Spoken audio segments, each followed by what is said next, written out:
The house always felt colder at night. It wasn't the weather, it was the silence that followed Eleanor wherever she went. The sound of rain against the windows didn't comfort her anymore.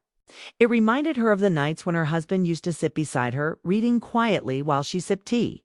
Those moments were gone now, faded into memories that hurt to remember. 2 years had passed since he died, but the ache stayed quiet and heavy. It's like a forgotten song still playing somewhere in the house. Her son Michael had moved back home after college, promising to help her out for a while. At first, Eleanor had been grateful. She thought his presence would fill the house again with life. But instead, something invisible had grown between them, a distance she couldn't explain.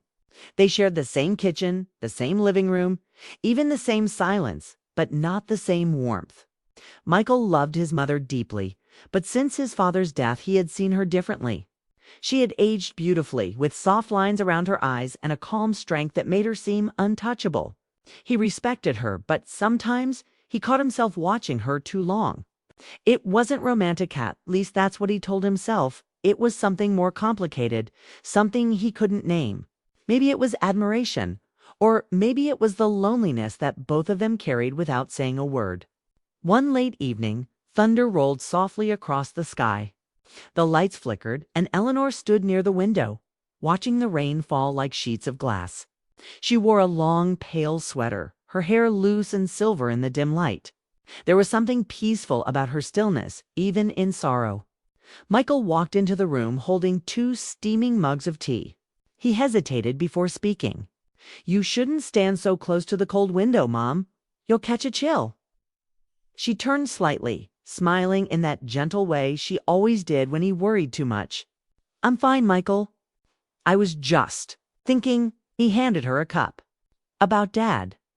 Her smile faded just a little. "Always about him. You don't stop missing someone. You just learn to carry the space they left behind." Michael looked down. He wanted to say something to comfort her, but words felt useless. So he just nodded, watching the rain slide down the glass. "I wish I'd talked to him more," he said quietly. "He used to tell me things I didn't understand. Now I wish I had listened better." Eleanor turned to him, her eyes soft but tired. "You were young, sweetheart. You listened in your own way." For a moment, they both stood there in silence. The storm outside seemed to echo the emotions swirling between them in spoken, heavy, real. Then Eleanor sighed and walked to the couch. "Come sit," she said, patting the space beside her. Michael joined her. They sat close, but not touching. The room smelled faintly of rain and tea leaves. On the table lay an old photo frame, a picture of Eleanor, her late husband, and a young Michael grinning in front of a Christmas tree. She picked it up and brushed her thumb over the glass. "We had such good days," she whispered. Michael watched her face, memorizing the way her eyes softened with memory. "You still have good days ahead," he said. She smiled faintly, though her voice trembled. "Do I?" He wanted to tell her yes. He wanted to promise her she'd be happy again, that she wouldn't have to wake up alone. But the truth was, he didn't know. The only thing he knew was that he couldn't stand seeing her this sad anymore. Something deep inside him wanted to protect her, to make her smile again, even if it meant giving more of himself than he should. That night, after she went to bed, Michael stayed awake on the couch. He stared at the empty teacups, the soft glow of the lamp, and the framed photograph on the table. The more he thought about her, the more his chest tightened with an emotion he couldn't understand. It wasn't love in the way people spoke of it. It was something else. A deep, aching tenderness that came from watching someone fade quietly while pretending to be strong. Upstairs, Eleanor couldn't sleep either. She lay under her blanket, listening to the faint hum of the storm. She thought of Michael, how kind he had been lately, how he took care of things without being asked. She was proud of him, but she also felt something unsettling. The way he looked at her sometimes, as if she was fragile, made her heart beat differently. Maybe it was just loneliness, hers and his, mixing together in the quiet. When she came down early the next morning, she found him asleep on the couch. The blanket had slipped off and the rain had stopped, leaving a thin silver light across the floor. She stood there for a moment, watching him. His hair was messy, his face calm in sleep, and for a fleeting second, she saw not her son, but the man he had become, strong, caring, still searching for something he hadn't found yet. She bent down quietly and placed the blanket back over him. "You remind me so much of him," she whispered, almost too softly to hear. Michael stirred slightly, but didn't wake. She walked to the kitchen, her heart strangely full and heavy at the same time. Later that day, when he awoke, she was already making breakfast. "You fell asleep down here," she said, without looking at him. "Yeah," he replied, rubbing his eyes. "Guess I couldn't stop thinking." "About what?" He hesitated. "About us. About Dad.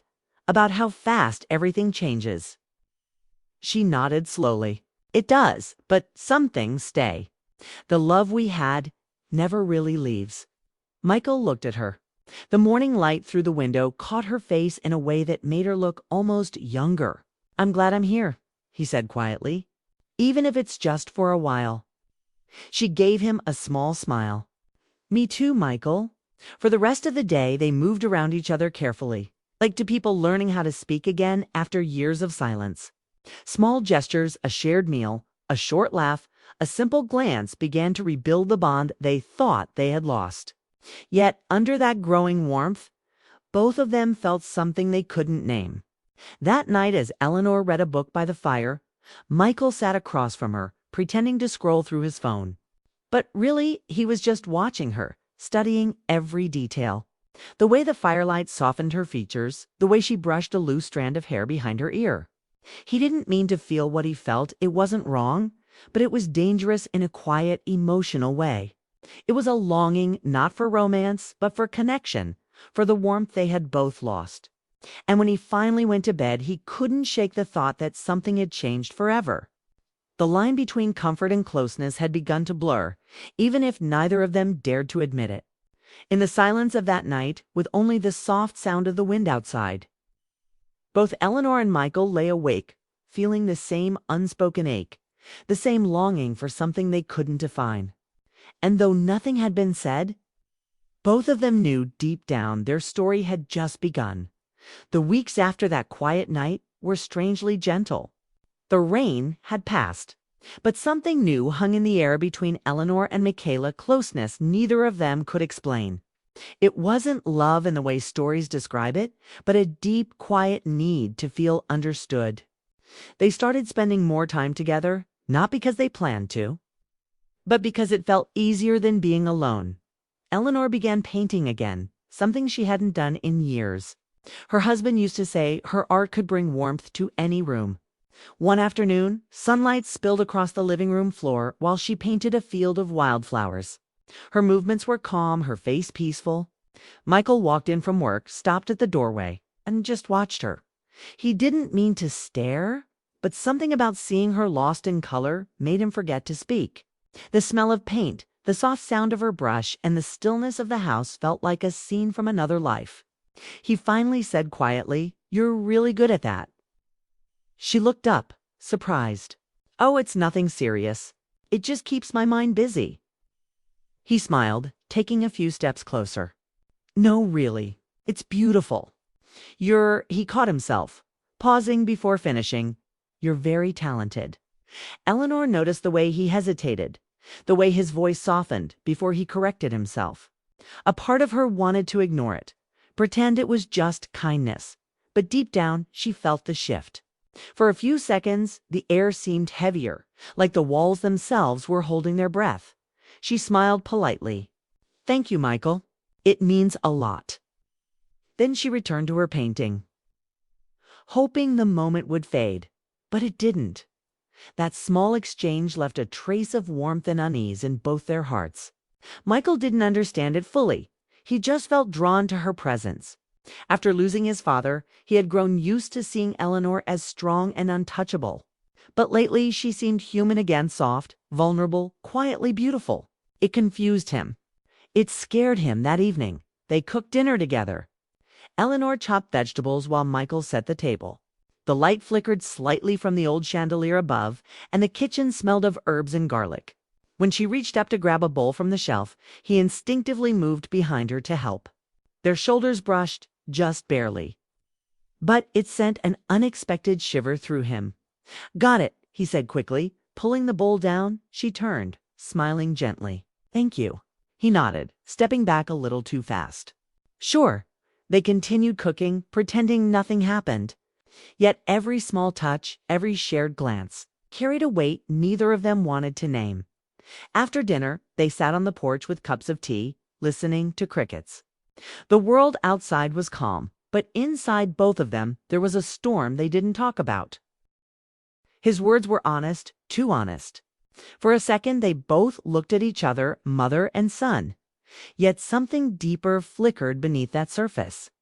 A longing not of romance, but of two lonely souls trying to find warmth in the same empty house. She stood up suddenly, setting her cup aside. It's getting late. You should rest. He nodded, sensing her unease. Good night, Mom. She paused at the door, her voice softer. Good night, Michael. That night, neither of them slept well. Michael kept thinking about the way she looked under the porch light, the way her voice trembled when she spoke. He wasn't in love with her, he knew that, but something inside him ached to protect her, to take away the sadness that had lived in her eyes for so long. Eleanor, lying in her bed, stared at the ceiling. She wasn't angry or confused, just deeply emotional. She missed her husband, but she also missed being seen, being spoken to, like she mattered. And lately, Michael's kindness reminded her what it felt like to be noticed. The next morning, she avoided his eyes at breakfast. The air was calm but heavy, filled with thoughts left unsaid. Michael tried to talk about work, the weather, anything ordinary, but their smiles felt forced.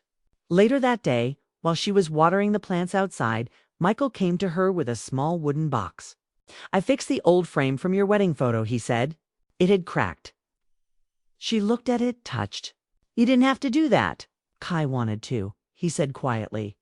She took the frame, her fingers brushing his for a moment. Thank you, Michael. He looked at her, trying to hide the emotion in his eyes. You deserve to keep those memories safe. That single sentence made her heart ache. Not because of what he said, but because of how much care was in it. She smiled, forcing lightness into her tone. You're too kind. That evening, as the sky turned golden, Eleanor painted again. This time, Michael sat on the couch, watching quietly, pretending to read but stealing glances when she wasn't looking. The brushstrokes, the smell of paint, the way her hair fell softly over her face, it all felt intimate in a quiet, innocent way. When she finally put the brush down, she turned toward him. You've been quiet. Something on your mind? He looked up, startled. Just thinking about. He hesitated. About how strange life is. How close people can be and still feel 1,000 miles apart. Eleanor smiled sadly. Yes, but sometimes distance protects us. Her words hung in the air like a quiet warning, though neither of them said more. She stood, stretching, and said softly, I think I'll turn in early. Michael nodded. Good night. When she left the room, he exhaled deeply, realizing how hard it had become to balance his emotions. He didn't want to hurt her or himself, but he couldn't ignore how deeply connected he felt. Upstairs, Eleanor sat at her dresser, staring at her reflection. She saw a woman who had survived loss, but didn't know how to move forward. She also saw something else, hope, flickering quietly, even if it frightened her. That night, she whispered to herself, he's just being kind. Don't read into it. But the warmth in her chest told her that part of her already had. In the days that followed, they both acted normal. They laughed again, shared small jokes, cooked together, and filled the house with the sound of living. But under every laugh and every look there was something unspoken, a delicate thread neither dared to cut. And though nothing wrong had happened, both of them knew they were standing near a line, one drawn not by rules, but by emotion. That was the beginning of the blur, the quiet moment where affection and confusion began to mix. Neither Eleanor nor Michael meant for it to happen. It was just the natural pull of two hearts trying to heal from the same grief, finding warmth where life had grown cold. And while neither of them said it aloud, both knew that their story had just changed course quietly, invisibly. And without warning, the morning began like any other quiet sunlight slipping through the curtains. the soft hum of birds outside and the smell of coffee filling the house. Eleanor sat on the floor of the living room, surrounded by old photo boxes. She hadn't meant to open them, but something about the calm morning made her want to remember. The pictures were faded, the corners worn, but the faces still smiled as if time hadn't moved. Michael came downstairs, his hair still messy from sleep. When he saw her sitting there, he paused. The way she looked peaceful, focused, a hint of sadness in her eyes made him forget to speak for a second. "Morning," he said finally. She looked up and smiled. "Good morning. I was just cleaning these old boxes. I didn't realize how many memories were hidden in here." He joined her on the floor, picking up one of the photographs. It was of him and his father by the lake, both laughing, wet from jumping and fully clothed. "He used to take me fishing," Michael said, his voice low. "I remember how you always packed those sandwiches he loved." Eleanor laughed softly. "He hated how much mayonnaise I used, but he never said a word." Their laughter faded into silence. She reached for another photo, her wedding day. The dress, the smile, the joy, all looked like it belonged to someone else now. "I was so young," she murmured. "I didn't know how fast everything would change." Michael placed a hand gently on her shoulder. "You were beautiful," he said quietly. She turned her head, their eyes meeting. There was no hesitation in his gaze, just sincerity and warmth. She felt her heart skip, not because of the words, but because of the way he said them. It had been years since anyone had looked at her like that with such gentle admiration. Trying to hide her emotion, she said softly, "You shouldn't say things like that." "Why not? It's true." The air around them thickened with unspoken tension. For a long moment, neither of them looked away. Then she cleared her throat, trying to break the moment. "Would you help me put these in order? Maybe we can make an album." He nodded quickly. Sure, they spent the next hour sorting photos, but both of them felt distracted. Every time their hands brushed while reaching for the same picture, Eleanor felt her pulse quicken. Michael felt it too, but didn't understand why. There was no wrong intention, yet there was a strange closeness and emotional gravity pulling them together at one point. She reached for a photo at the same time he did, and their fingers lingered. She tried to move her hand away, but he didn't let go right away. The moment stretched longer than it should have. Then he spoke, his voice barely above a whisper. "I don't like seeing you lonely, Mom. You deserve happiness." Eleanor froze.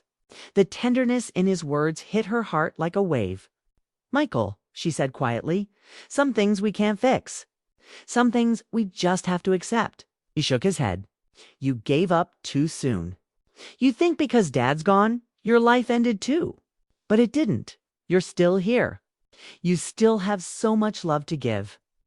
She looked at him, her throat tight. "And who would I give it to?" Their eyes met again, and this time neither of them looked away. The silence between them was charged, fragile, but deep. Then, without thinking, Michael reached for her hand. It was a simple gesture meant to comfort her. But when his fingers wrapped around hers, something changed. She didn't pull back immediately. She felt the warmth of his hand, the sincerity behind it, and the confusion it stirred in her. For a few seconds, time felt suspended. No future. Just that quiet connection neither could name. Then reality struck. She withdrew her hand gently, standing up. "You shouldn't do that," she said softly, her voice trembling. "I'm sorry." He said quickly, guilt flashing across his face. I hate seeing you sad. I didn't mean anything wrong." Eleanor turned away, trying to steady her breath. I know you didn't." But she also knew something inside her had shifted. Not in a way she wanted, but in a way she couldn't ignore. The loneliness that had lived in her heart for years had finally been noticed, and that was dangerous. Michael stood, unsure of what to do. "Mom, please don't be upset." She faced him, her expression soft but serious. "I'm not upset. I'm just confused. We're both hurting. And sometimes when people hurt, they start looking for comfort in the wrong places." He nodded slowly, shame washing over him. "You're right." For a while, neither of them spoke. The sound of the ticking clock filled the silence. Eleanor gathered the photos into a pile, her hands trembling slightly. Michael wanted to help but didn't move. He felt something heavy pressing on his chest, a mix of guilt, affection, and sorrow. After a moment, Eleanor said quietly, "You should take a walk. Clear your head." He hesitated, then nodded. "Yeah, maybe I should." When he left, the door closed softly behind him. Eleanor sat down again, her eyes falling on the wedding picture lying on the floor. Her younger self smiled back at her, a girl full of hope, standing beside the man she once loved with all her heart. Tears welled in her eyes. "What's happening to us?" she whispered. Outside, Michael walked aimlessly down the street. His thoughts raced, his emotions tangled. He hadn't meant to cross any line. He only wanted her to feel loved again. But now he realized that in trying to comfort her, he had awakened something he didn't understand. It wasn't romantic, it was something deeper, emotional, and painful. When he returned later that evening, the atmosphere in the house had changed. Eleanor had lit a candle on the table and soft music played in the background. She looked calm, composed again. "You're back," she said quietly. "Yeah," he replied. "I just needed air." Ski gave a small nod. "Good. We both needed to breathe." "Yeah," he replied. "I just needed air." She gave a small nod. "Good. We both needed to breathe." They sat opposite each other, speaking little. The silence between them wasn't cold anymore. It was cautious. They both knew a line had been crossed that couldn't be undone. But they also knew they still cared too deeply to let distance replace love. Finally, Eleanor broke the silence. "Michael, we'll be okay. We just have to remember who we are to each other. Love doesn't always mean closeness, so sometimes means letting space exist." He nodded, his eyes soft with regret. "I understand." She smiled faintly. "Good, then let's start again." That night, as the candle burned low, both of them sat quietly, side by side, not speaking but thinking, feeling, healing. The house felt different now. Not broken, not whole, just human. And as Michael went to bed, he knew one thing clearly. He had crossed an emotional boundary he could never step over again. From that day forward, he would learn to love her the right way, deeply, respectfully. And from the distance that love sometimes demands. Eleanor, lying awake in her room, whispered to herself he didn't mean harm. He just needed warmth. So did I. She closed her eyes, and for the first time in years she allowed herself to cry, not from grief, but from release. The pain had finally found its voice, and so had the love that had always existed, pure, quiet, and strong enough to survive even this. The house had grown quieter after that night. Not empty, not cold, just still. Catherine moved through her days as if walking through soft fog, seeing everything, yet feeling detached from it. Every sound, every word, every corner of the house held memories she didn't know how to face. Andrew was still around, but something between them had shifted. There was a new silence, heavy, complicated, and unspoken. Catherine often stood by the window where the morning sun filtered through sheer curtains, warming her face. It reminded her of life before everything became tangled, before emotions got mixed with grief and confusion. She wished she could return to that simple comfort, to just be a mother, not a woman caught between love and guilt.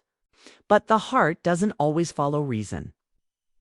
And she was still trying to understand where things had gone wrong. Andrew, too, felt the change. He stayed home longer than usual, often avoiding his friends or colleagues. He didn't say much, but when he looked at his mother, his eyes carried the same uncertainty she felt.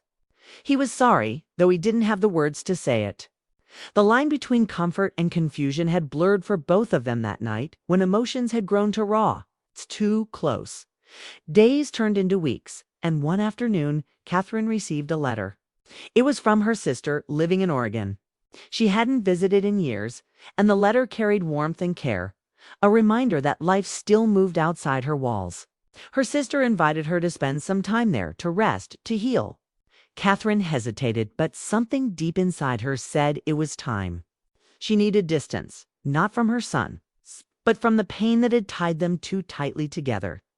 That evening, she told Andrew about the trip. He looked startled at first, then nodded quietly. "Maybe it's good," he said softly.